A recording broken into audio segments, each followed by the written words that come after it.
Very good. All right. We had some technical difficulties. Let's do this all over again. We should be back in the same place we were. Everything going? Lee? All right. All right. It's the thunderstorm. Something's in retrograde. But hey. Now we're here. Yay. All right, here we go. Welcome to Jubilee Circle. Thank you so much for coming. And if we gave Michael enough time to get back. Yay! It's all good this morning. It's all good this morning. All right, so welcome to Jubilee Circle. If you're joining us online, you can find a bulletin at jubileecircle.com right there on the front page. So go and get one. There's one over there if you are here in the room. Thanks for joining us on this nasty morning. Hopefully everything will blow over without any problems. So let's think in those terms.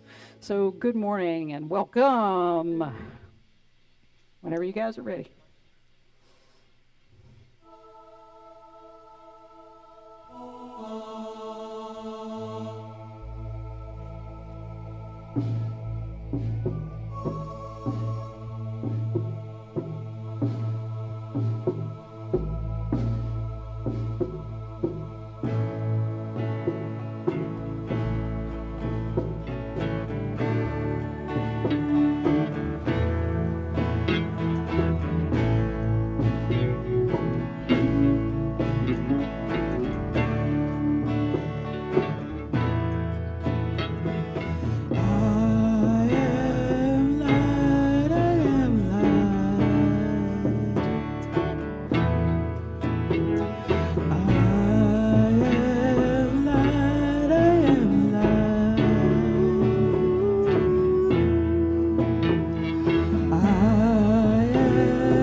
Oh, yeah. Camille Carpenter, everybody. Woo! Huh? Oh, goodness gracious. All right, y'all.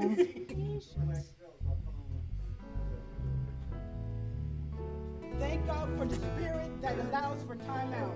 Have you refreshed your phone? Okay.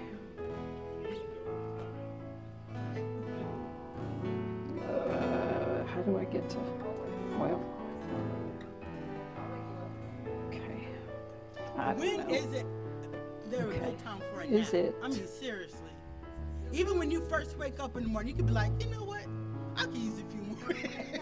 I don't have my phone. Where's YouTube? Exactly. Where do I get to Jubilee? Oh, you just want to go to Jubilee? I'm on YouTube. Right? Okay, there we are. Let me tell you something. I was raised on going to bed with the TV. All right. Did you ever take an old analog TV and tune it to a station that you didn't get and turn the volume up? All right, breathe deeply. We are live and on the air. Everyone's been watching us mess around. I almost said something. Everyone's watching us jerk around, so. All right. It's that kind of day, kids. Everybody. Hey, we begin Jubilee Circle as we do every Sunday by calling the four directions and all that fun stuff. So let's, yeah. Y'all are going to play a little bit of, y'all are going to just play some music, right? We're going to do like we did before and just play a little. If you do not like organized religion, Jubilee is for you, because you can see how disorganized we are here this morning. Please rise as you're able. And we begin by remembering the four elements. We remember the fire and the earth and the water and the air. And we burn sage as a reminder that this is a safe and a sacred time. It is a time to set your personal intention to be the channel of love in the world. It is a time to set your corporate intention that you as a channel for love makes a difference in this world. That as you transform, the world transforms along with you and says, oh yeah! And so I invite you in this moment to turn and face the east. The sun, oh, okay, I see what, everything's all jumbled. We'll get to it in a minute. So here we go. We're going to go all four directions because we're here. The sun is clear in its identity as it rises in the east this and every morning. It doesn't mistake itself for the moon or the stars. It doesn't envy the roles they play in the celestial dance. Instead, it sticks with its changeless function of bringing its life-giving light and warmth to our little blue-green planet. It shines on us all, regardless of our divisive and recalcitrant thoughts and beliefs. May we strive to be like the sun and embrace our identity as the light of the world. Quarter turn to the right, we face to the south.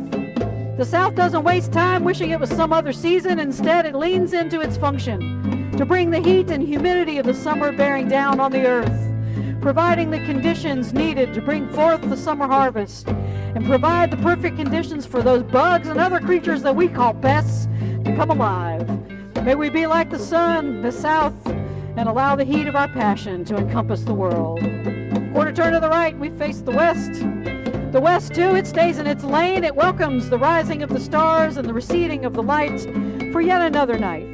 That darkness allows us to rest, to release the worries and cares of the day, and relax into a healing state of sleep. May we be like the west, creating welcoming space within ourselves so that others may relax and find rest in our presence. Quarter turn to the right, we face the north. The north, it loves what it does. It chills the air. It brings frigid temperatures and snowfall in its time.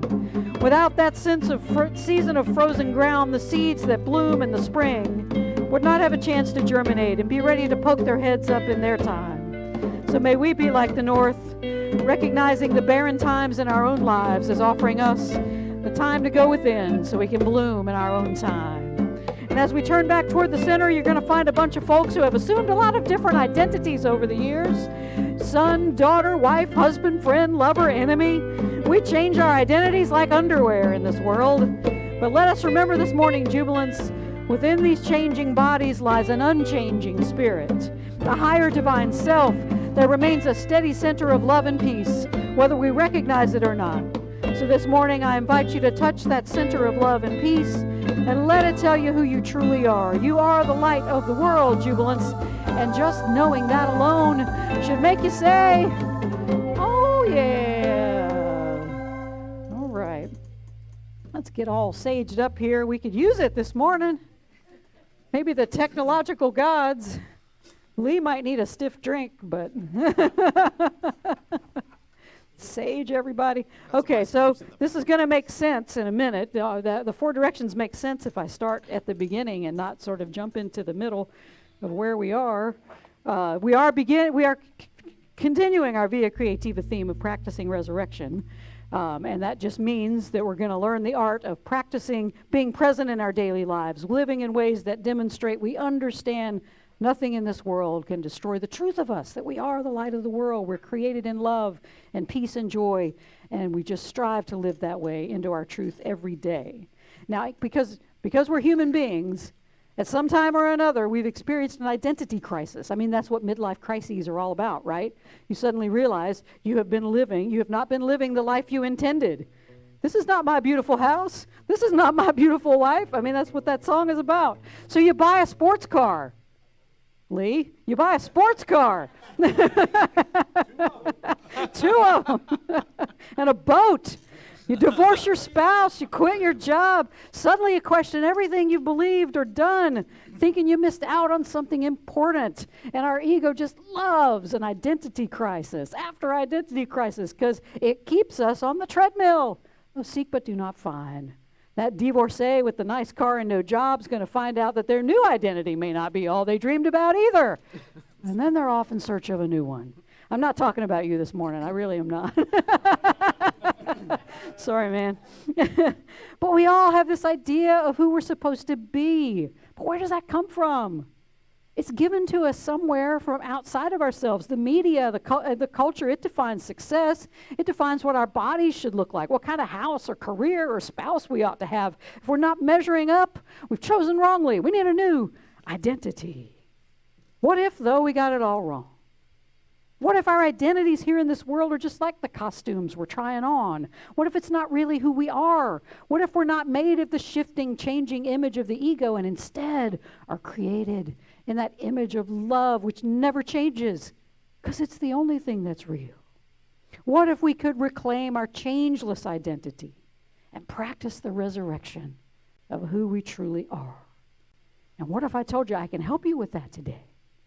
Well, I bet that would make you say, oh, yeah. All right, now our opening song, since we called the directions. All right, so I invite you during the song, greet one another, dance, have a good time.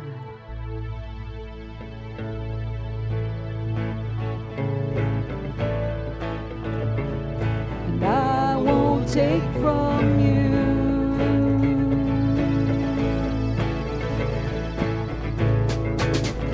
don't you know about a zillion years ago some star sneezed, now they're paging you in reception. Don't you know Jack and Jillian years ago some dinosaur dropped the pail when it saw our reflection. Don't you know we're all light? Yeah, I read that someplace. Don't you know we're all light? Yeah, I read that someplace. So you won't mind if I kiss you now before indecisions can bite. Don't you know in this new dark age we're all light?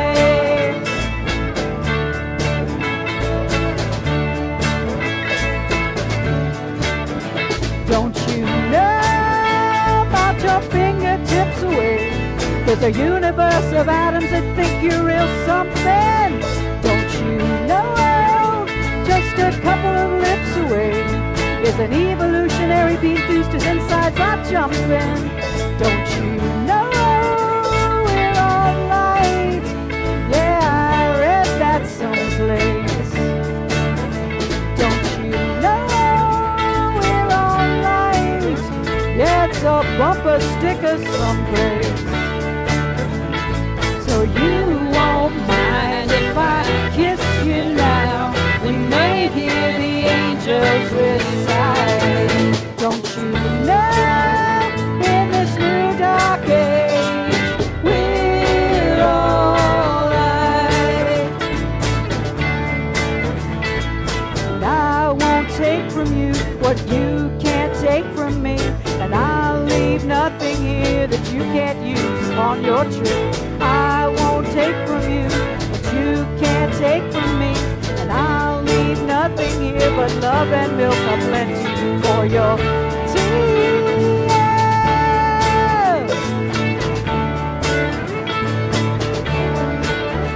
Don't you know upon the billion of times fight, we roll onto the stage and tune was dead center.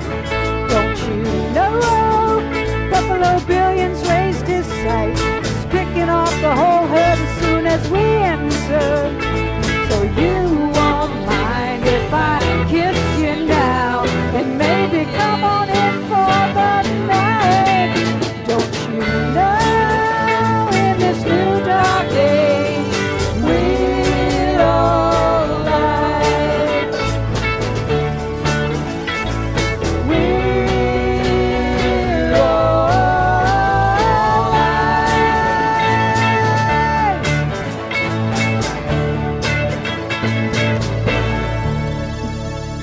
Oh yeah. Woo, this band. I love them. All right, so welcome everyone again. Thank you so much for joining us. We all sweating, having a good time. And welcome to, we have a visitor, Wendy. We're glad you're here. She watched us online and then came in, which is something that you could do unless you're watching from far, far away. If you're watching in the Columbia area, please come on in and join us. We'd love to see your face, meet you in real life, as they say, IRL. No longer virtual? Is that it? Oh. She's here, right. All right. you can't hide in Jubilee. So it's just all there is. We are an inclusive, progressive interfaith community here in Columbia, South Carolina, and we teach the timeless common wisdom of love and unity that you find in all mainstream religions, metaphysical philosophies, mysticism, and the inspired secular and religious writers and teachers throughout the ages. We use popular music, teachings, weekly celebrations, educational and artistic events, and other community-building activities because we're trying to create a space for everyone to experience their own transformation so they can go out and become that transformation in the world. We believe we're here to expand our souls, to find a deeper meaning to life, renew our commitment to love and peace and justice, learn how to love wastefully, and undergo a transformation from the inside out to discover how to live more fully in our higher divine self. And we also recognize we're part of God's good creation. We are formed in stardust as well as love and joy. But we humans, we forget this. We come out into the world and we look around and we see you over there and me over here, and then all the grievances begin, all the judgments, and we look at people and we go, oh, they're beautiful, they're ugly, they're good, they're bad, they're generous, they're stingy, those people are so loving, I love them, and those people are just so recalcitrant. Stubborn, obstreperous. Obstreperous is now my favorite. So we can be CC and they're obstreperance. It's a little harder to say, isn't it? It's even harder to spell. Harder to spell. What? CC. The obstreperant recalcitrants. Oh, my. Okay. The obstreperants. Wait a minute. Recalciproper. No. Okay. But let us remember what our function is here, Jubilants. It is to remember who we truly are, that we are already love. We are already a channel for extending that love, and just to open ourselves up to the reality of ourselves. And you will awaken, and you'll be an awakened master, and then you'll just disappear. And I think Jubilee is already full of awakened masters, which is why there are so many empty seats. See? People have already been realized, and they're gone. Yep, see? I'm going to go with that. It's raining. Yes, that's it. All right. Right. It's just. We're all sitting somewhere. Right. And when we all get enlightened like that, then we say, oh, yeah. All right. Hear these wise and holy words. There was thunder. That was, was much, the ding and thunder. From A Course in Miracles. No one can survive independently as long as they are willing to see themselves through the eyes of others. This will always put them in a position where they must see themselves in different lights. You have no justification whatever for perpetuating any image of yourself at all. You are not an image. Whatever is true of you is wholly benign. It is essential that you know this about yourself, but you cannot know it while you choose to interpret yourself as vulnerable enough to be hurt. It is your duty to establish beyond doubt that you are totally unwilling to side with or identify with anyone's misperceptions of you, including your own. From author and teacher Richard Rohr, our false self, which we might also call our small self, is our launching pad.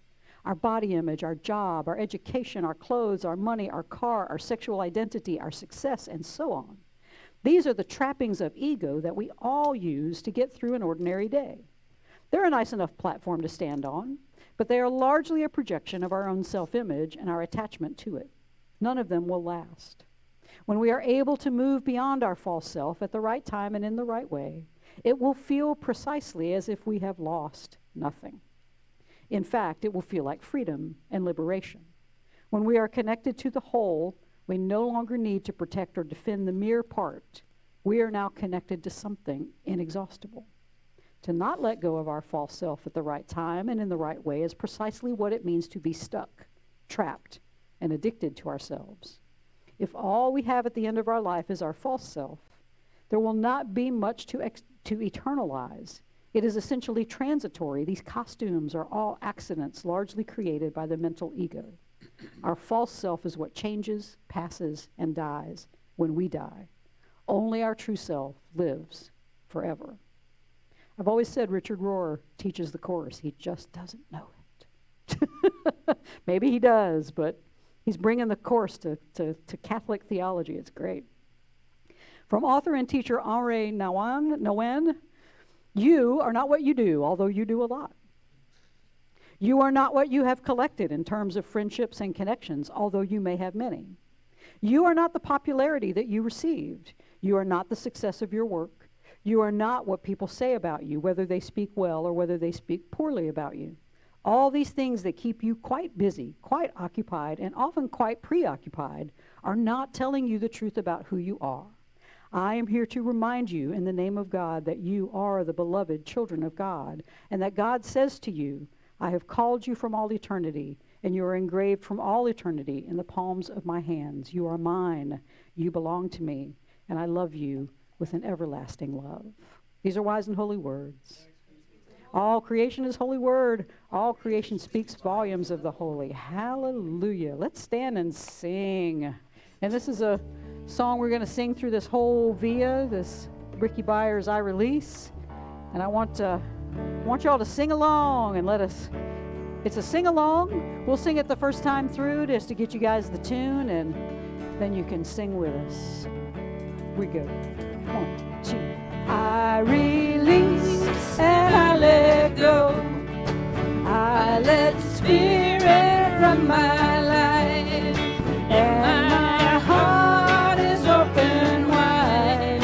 Yes, I'm only here for God. No more struggle, no more strife. With my faith I see the light. I am free in the Spirit. Yes, I'm only here for God. Everyone, I release and I let go. I let Spirit run my life, and my heart is open wide. Yes, I'm only here for God. No more struggle, no more strife. With my faith I see the light. I am free in the Spirit. Yes, I'm only here for God. Bruce!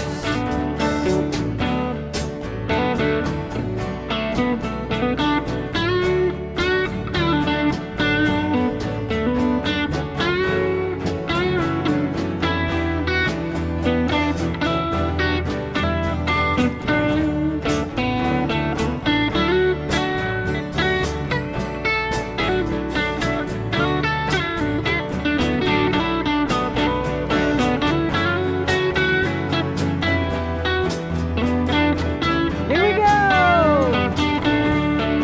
I release and I let go. I let Spirit run my life, and my heart is open wide. Yes, I'm only here for God. No more struggle, no more strife. With my faith I see the light. I am free in the Spirit. Yes, I'm only here for God. Yes, I'm only here for God. Yes, I'm only here for God.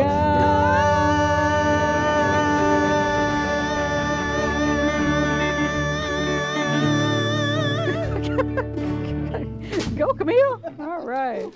Y'all may be seated. Band may be dismissed. All right. Breathe deeply, everybody. Yeah. I told her on some songs, more black, some songs, lots of white. She brought the soul today.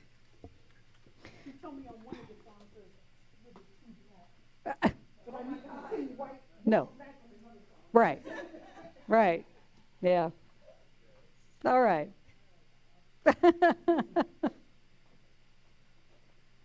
Breathe deeply.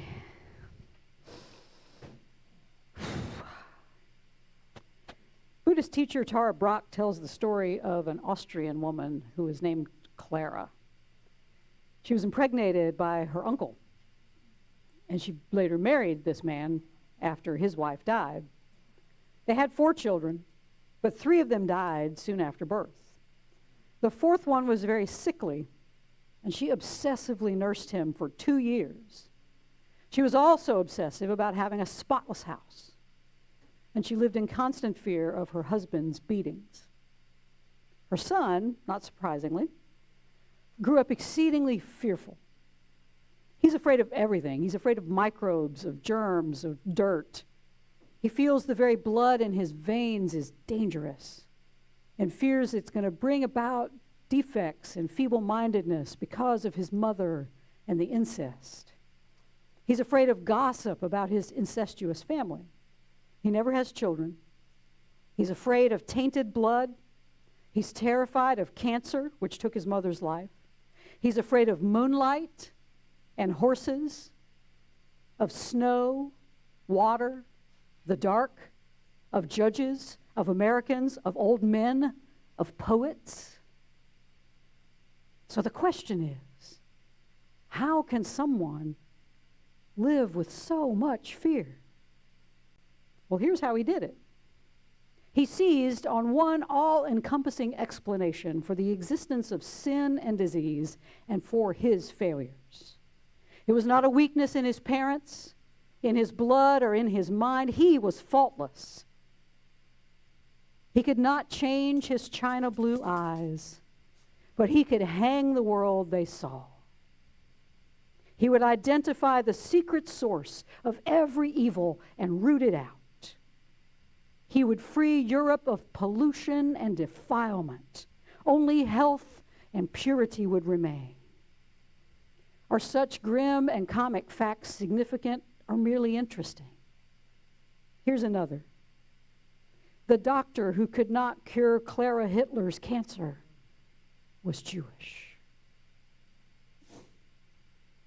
It's an extreme example of what happens when we so fully believe in the ego that we will accept not just the image we believe the world gives us, a fearful image of being weak or powerless or sinful and polluted because of our parents or where we came from, but this is also what it looks like when we accept our own egoic images of ourselves, believing that we are the only pure thing. And we feel driven to exterminate that which we see as the cause of all the evil in the world. Which in Hitler's case was other people, of course, who he perceived as unworthy, evil, and in need of a good old purging. Hitler's life is an extreme demonstration of what it's like to live solely by the dictates of ego, which, as A Course in Miracles tells us, is suspicious at best and vicious at worst. Hopefully none of us will follow the ego's prompting all the way down Hitler's road, but his example calls us to truly examine the life that we are living and how we tend to put on the perceptions of others and live into their idea of us and then make it our identity. Think about where your identity comes from in the first place. I mean, we all grow up with parents, grandparents, maybe siblings. They all have an idea about us that they project onto us. They have expectations. That we're going to grow up and be something that they want us to be. Perhaps they want us to live the life that they wanted to live before they got pregnant with you. You go and live their dream. We form our ego in the lights that they portray us in. Just as an example, I was the baby of my family. I'm the last of 5 children, which often meant that I had 0 agency in my own life. I was not asked about my preferences. I was not given a choice about how I would spend my time. I was told how to live. I was told how to dress until I was about 6 or 7 years old when I said, I ain't wearing dresses no more, Mom. And thankfully she said, okay, that's fine. Haven't tried to not wear one since. I was told how to eat, what to eat. I was told when we were selling a house and packing and moving. I was taken from one place to another without ever having a choice. And it made me believe I was helpless. I always gravitated toward other people who would make decisions for me. I saw myself as shy and unworthy of an opinion, and even if I had one, didn't matter anyway. No one was asking for it. It wasn't until I got into talk radio. I had a talk show on an AM radio station in Georgia in my mid-20s, and I realized in that moment I had a voice, and I could use it. And you'd think that was a good thing in developmental terms. I guess it was. But once I found that voice, I used it. And maybe not in so many good ways. I often used it to abuse myself and others, to be strident about my beliefs, giving no grace or quarter for dissent. I became an angry activist with a biting wit and a cutting tongue. I saw myself as oppressed, and I was determined to break the shackles of oppression and give as good as I got from those I perceived to be my oppressors.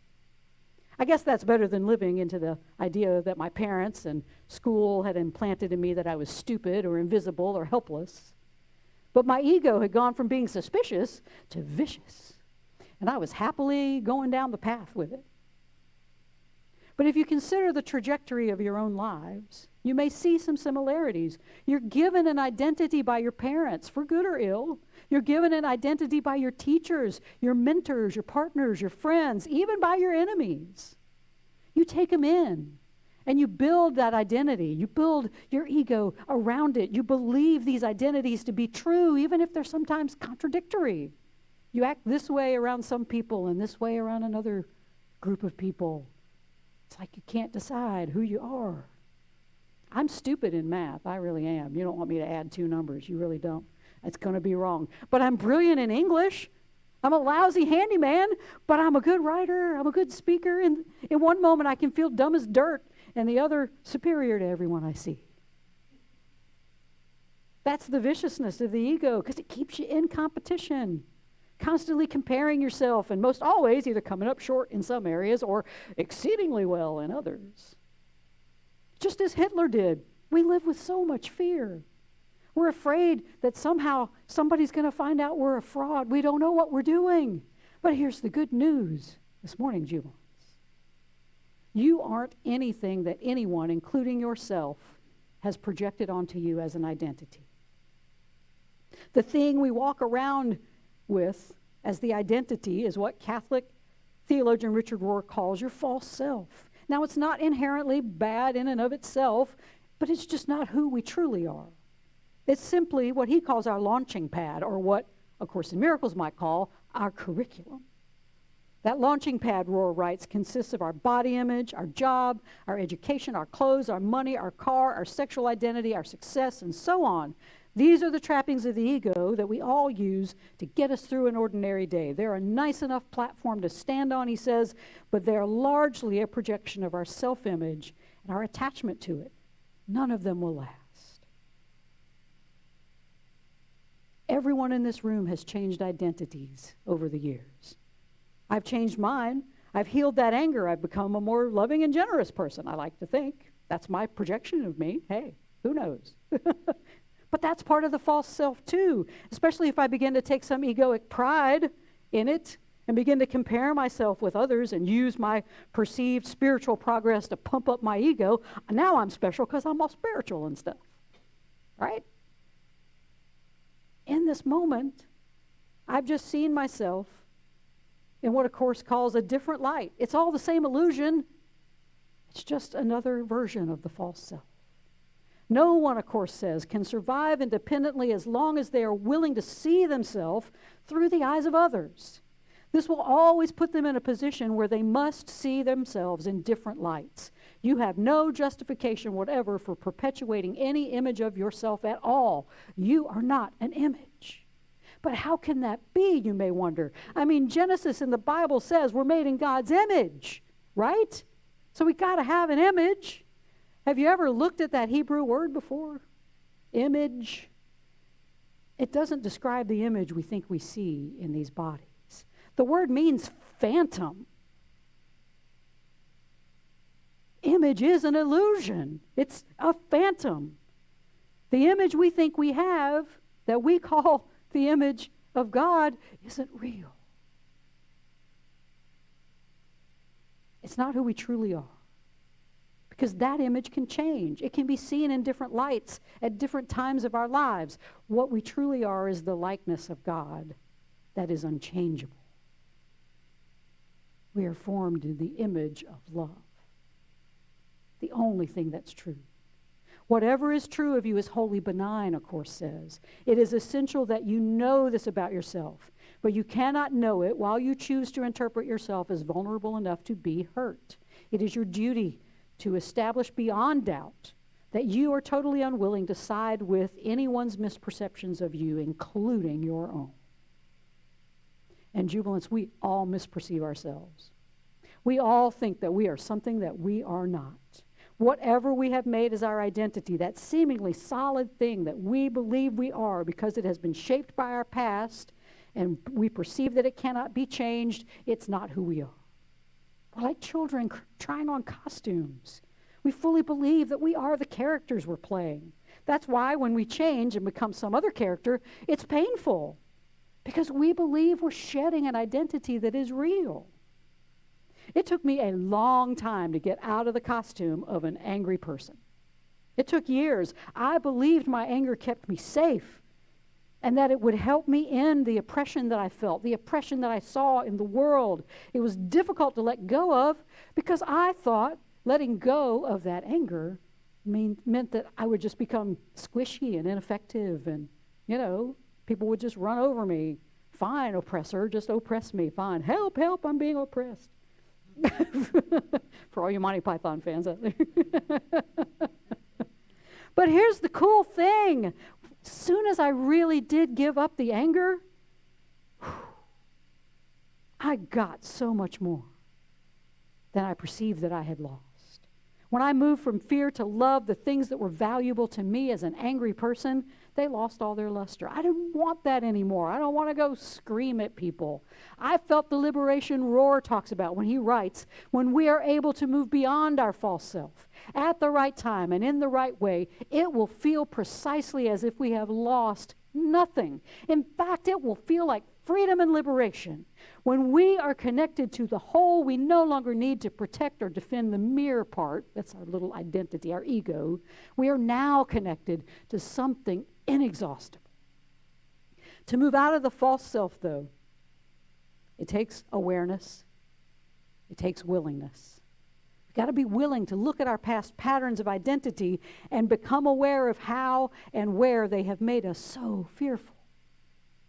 We must then be willing to let them go, to relinquish them, to stop seeing ourselves in different lights, and stop creating or protecting some image of ourselves that we then project out into the world.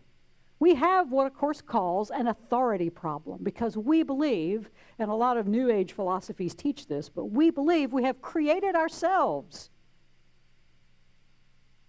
We believe it's up to us to keep creating and recreating that image, something we tend to call self-improvement or Madonna. Right? She just keeps reinventing herself. But here's the thing. There's no self to improve. The higher divine self that you already are is perfect. It's just waiting for you to be it. Out here. It's pure. It's innocent. It is love. Because we've been created by that pure love.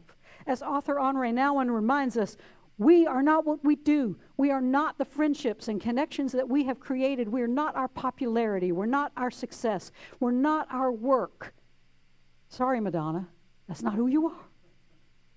We are not what others say about us, whether they speak good of us or whether they're tearing us down. All these things he writes that keep you quite busy, quite occupied, and quite often preoccupied are not telling you the truth about who you are. I am here to remind you in the name of God that you are the beloved children of God. And that God says to you, I have called you from all eternity. You are engraved from all eternity in the palms of my hands. You are mine. You belong to me. And I love you with an everlasting love. Jubilants, that's who you are. It's who we all are. We are not lonely bodies on an island of lonely bodies. We are everything that is. We are the light of the world. We are loved with an everlasting love by our Creator. We are the vastness of the universe. We are the eternal presence. And you may say, that's wonderful, preacher, but I got to go to the grocery store. And how am I going to get the vastness of the universe? Through those doors. Richard Rohr is helpful. He says, when we're connected to the whole, we are now connected to something inexhaustible. And the operable word in that sentence is now. We are now connected to something inexhaustible. And this is how we practice the resurrection. We live in the now. All the identities we take on or create for ourselves, they come from the past. We use all of our stories, all the things we think we are to create the identity we have now. It's all based in the past. That doesn't even exist anymore. We're just dragging all those patterns from the past into the present moment. Is it any wonder that the future is a carbon copy of everything we've done in the past? The only place we can do anything about those images and identities that we have created in the past is right now. This is the time when we become aware of the patterns and become willing to change or relinquish them.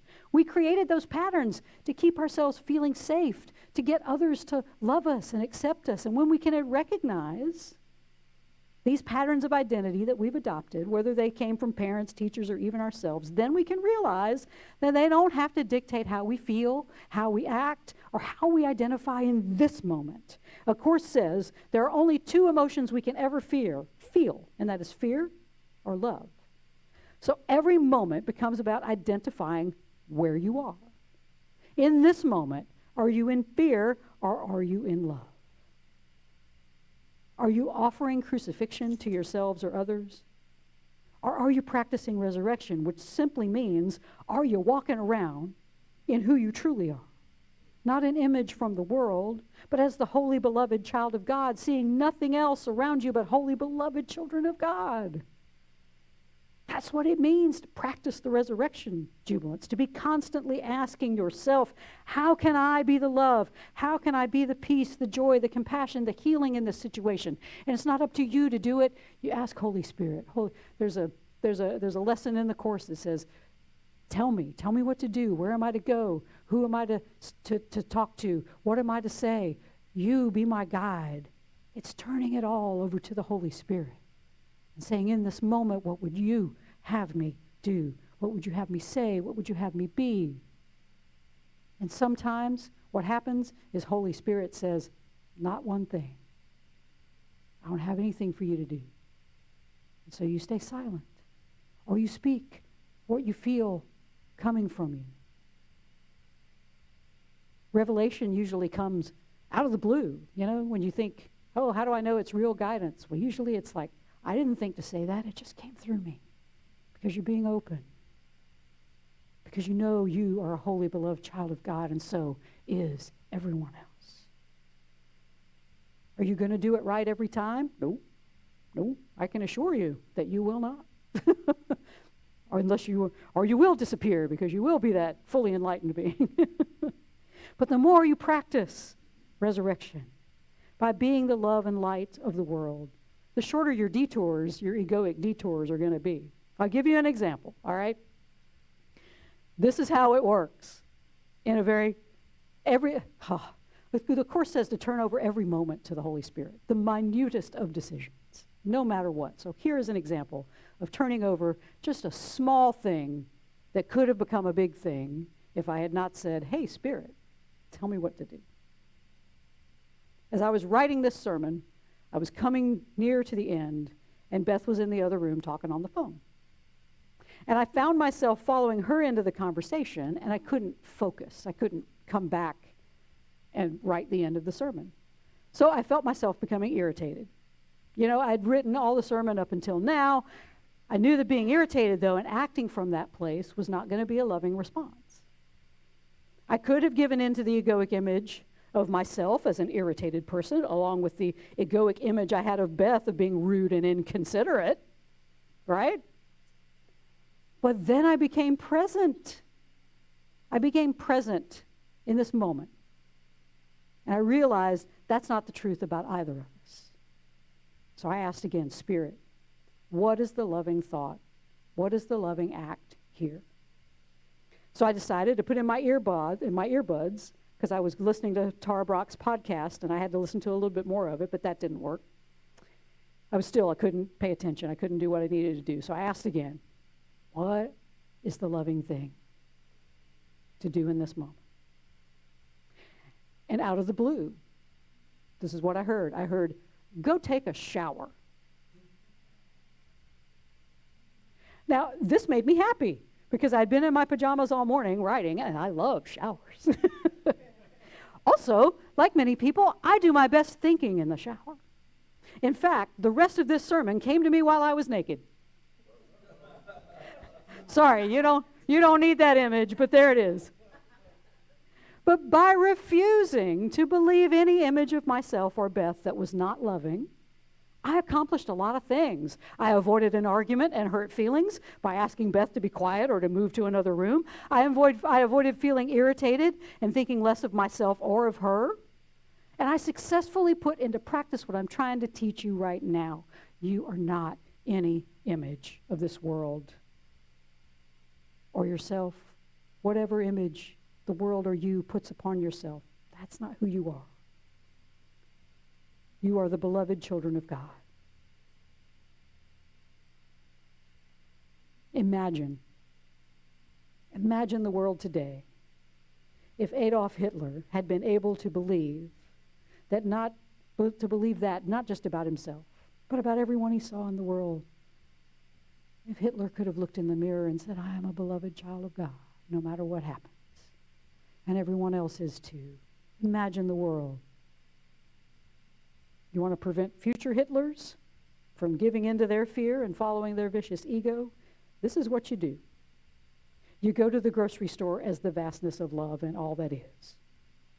You walk through the doors, living fully in the present moment. You shed all the identities and image your suspicious and vicious ego holds of yourself and everyone else, and you intentionally see yourself and others as beloved children of God.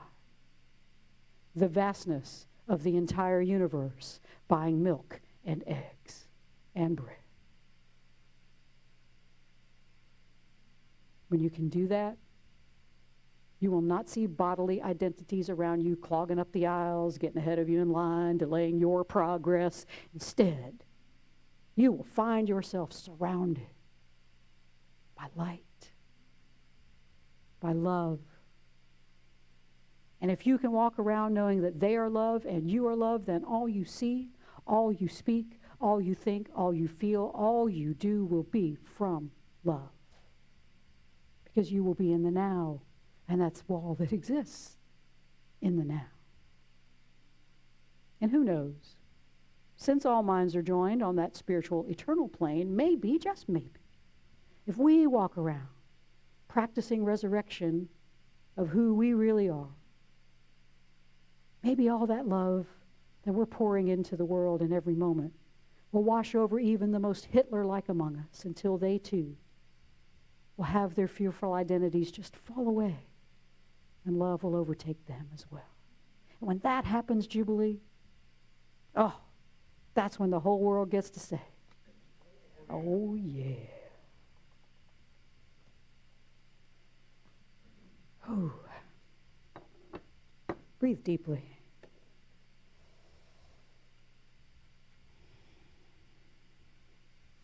When you go to parties and you ask people, what do you do? And they list off things, I teach, I play music, I'm a social worker, I'm in the medical field. Is that who they are? It's what they do. Arie Mountain Dreamer has a whole poem about, I don't care what you do. I want to know the essence of you. When I ask about you, I want to know your hopes and your dreams and your fears, what you love. I want to know what makes you happy. I want to know how you touch joy and gratitude. That's the conversation we should be having with people. Because if we can touch those areas of our lives, of what brings us joy and gratitude and peace and love, then everything we do will be infused with that. We're not just out there, I got to do my job because I got to pay the bills. You're walking into even if your job is sweeping the floor, man, you're sweeping that floor with love, with peace, with joy, because you're serving others in some way. And if you can do the simplest tasks with deep love, think of how effective the difficult tasks can be when they're done with deep love.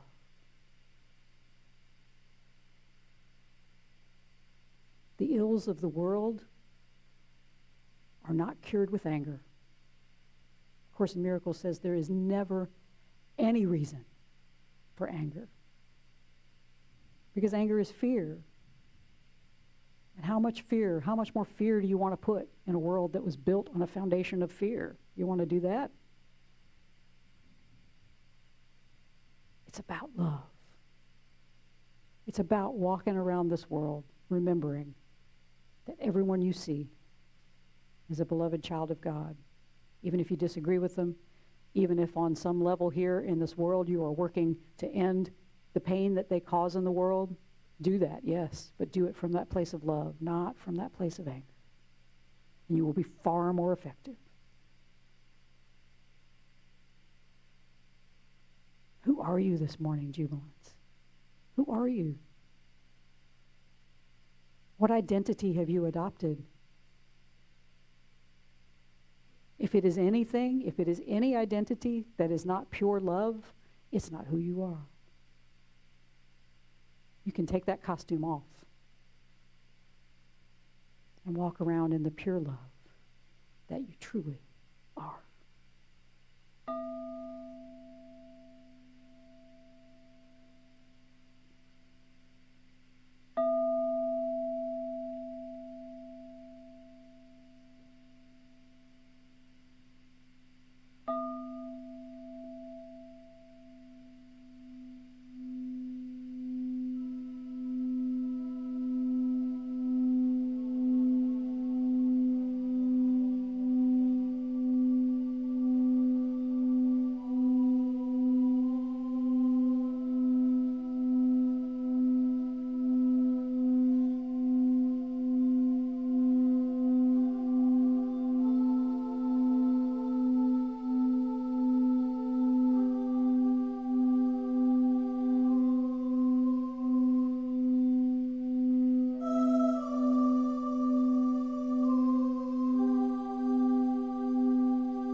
Breathe deeply.